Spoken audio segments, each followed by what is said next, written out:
ဘာလို့ iPhone တွေကဈေးကွက်မှာပို့ပြီးတော့နေရရတယ်ဆိုတော့သူ့ရဲ့ OS ကြောင့်လို့ပဲပြောရမယ်တော်တော်များများကလည်း OS ကိုဗန်းပြပြီးတော့ ecosystem ပါညာဆိုပြီးတော့ဒါကျွဲနေကြတကယ်တမ်းသူ့ရဲ့ OS မှာပါတဲ့ attention to detail လုပ်ပေးထားတဲ့အသေးစိတ်လေးတွေကိုတိတ်ပြီးတော့ view မဆိုင်မိကြ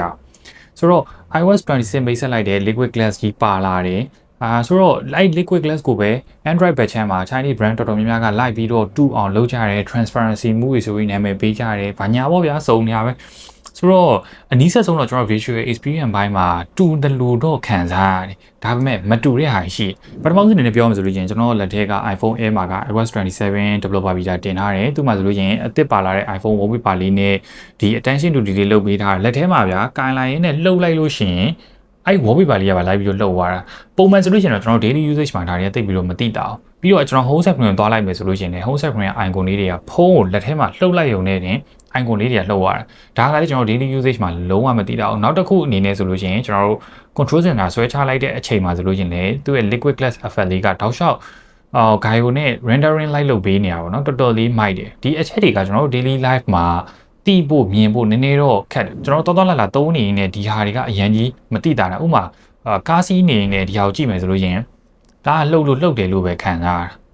အဲ့တော့အရင်ကြီး daily life မှာမတိတာအဲ့တော့တိတာကျင်နေဆိုလို့ရှိရင်တော့ကျွန်တော်တို့ screen record ယူပြီးတော့လှုပ်ကြည့်မှပဲဒါတွေကတိတာပါပေါ့နော်ဆိုတော့ Chinese brand တွေကအခုလိုမျိုး liquid glass ကိုလိုက်ပြီး copy တယ်ဆိုပေမဲ့အခုလိုမျိုး mic တဲ့ attention to detail တီးလေးဒီအနူးစိတ်ဆန်တဲ့အရာတွေကိုသိပြီးတော့မလုပ်နိုင်ကြအောင်နောက်တစ်ခုအနေနဲ့ဆိုလို့ရင်တော့ iOS 27မှာမိတ်ဆက်သွားတဲ့ Siri ရဲ့ animation ကတော်တော်လေးကိုမှ smooth ဖြစ်တယ်သူ့မှာပါလာတဲ့ dynamic island ကိုတိတိကျကျအသုံးချထားနိုင်တယ်လို့ပြောလို့ရတယ်ဆိုတော့တော်တော်လေးလဲမိုက်တယ်ကျွန်တော်အနေနဲ့အဲ့လိုမျိုး attention to detail လုပ်ပေးထားတယ်သဘောကျရပါဗျာအဲ့လိုမျိုး 3D rendering ချတဲ့ကိစ္စတွေက Apple အနေနဲ့အခုလိုမျိုး model အမြင့်ဖုန်းတွေမှာပဲရမှာပဲနဲ့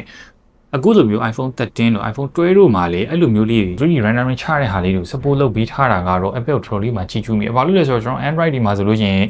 ပြီးခဲ့တဲ့3နှစ်လောက်ကထွက်ထားတဲ့ကောင် Android major update ရခဲ့ရင်တော့မှ feature အကုန်လုံးပါလာတယ်ရှိရဗျာဆိုတော့